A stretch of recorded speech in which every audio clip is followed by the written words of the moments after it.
មាន driver ឬក៏បងប្អូនយើងជាច្រើនគាត់តែងតែសួរខ្ញុំថាតើភ្ញៀវបុកមកពលានថ្មីពីភ្នំពេញមកពលានហ្នឹងបានប្រមាណលុយហើយបើបុក pass up បានប្រមាណបើបុក Grab បានប្រមាណបាទវីដេអូនេះខ្ញុំនឹងធ្វើការបញ្ជាក់ចែកជូនពុកម៉ែបងប្អូនទាំងអស់គ្នាថាតើមកបងខ្ញុំនេះបានប្រមាណមកខ្ញុំនឹងបង្ហាញពុកម៉ែបងប្អូនបាទឥឡូវនេះខ្ញុំបានទទួលភ្ញៀវហើយខ្ញុំក៏បានជូនគាត់មកនៅលើផ្លូវ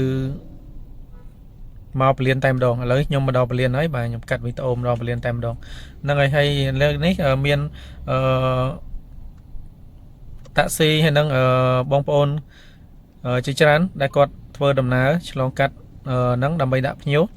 ហើយចំណតហ្នឹងគឺគេ free 10នាទីបាទអញ្ចឹងយើងដាក់ហើយយើងស្ទុះស្ទាបញ្ញប់ទៅវិញកុំឲ្យអស់លុយបាទហើយថ្ងៃនេះក៏មានភ្ញៀវគាត់ត្រូវហោះហើរច្រើនបាទហើយមានតាក់ស៊ីជាច្រើនក៏បានធ្វើដំណើរជូនភ្ញៀវម្នាក់ដែរបាទហើយខាងមុខខ្ញុំហ្នឹងគឺសិតតែតាក់ស៊ីទេបាទតម្លាក់ភ្ញៀវបាទហ្នឹងហើយវីដេអូហ្នឹងខ្ញុំដាក់នៅខាងពលានបាទឥឡូវនេះខ្ញុំបានកំពុង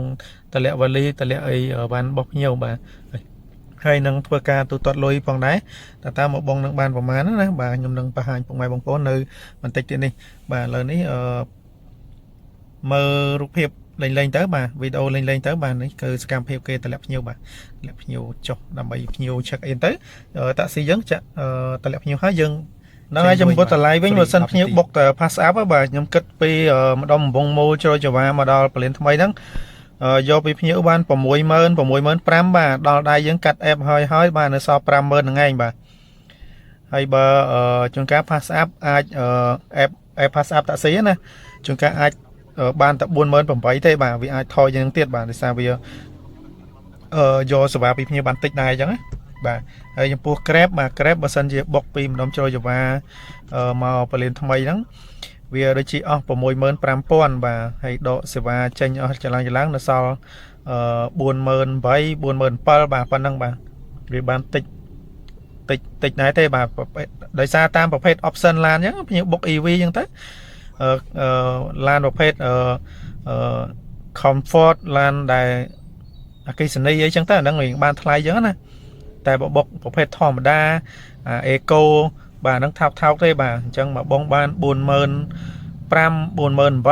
50000ហ្នឹងអស់ហើយបាទប៉ុណ្ណឹងបាទហើយបើភ្ញៀវគាត់ហៅដៃទៅអាហ្នឹងយើងបាន60000 65000អីចឹងណាបាទតាមចិត្តតាមឆ្ងាយចឹងហើយជាទៅពេលបានតែភ្ញៀវមកទេបាទពេលទៅមិនងាយបានភ្ញៀវបុកទៅវិញទេបាទសម្រាប់ខ្ញុំអត់ដែររងចាំទេបាទដោយសារមិនងាយបានភ្ញៀវបុកទៅវិញបាទអរគុណវីដេអូមានប៉ុណ្ណឹងបាយ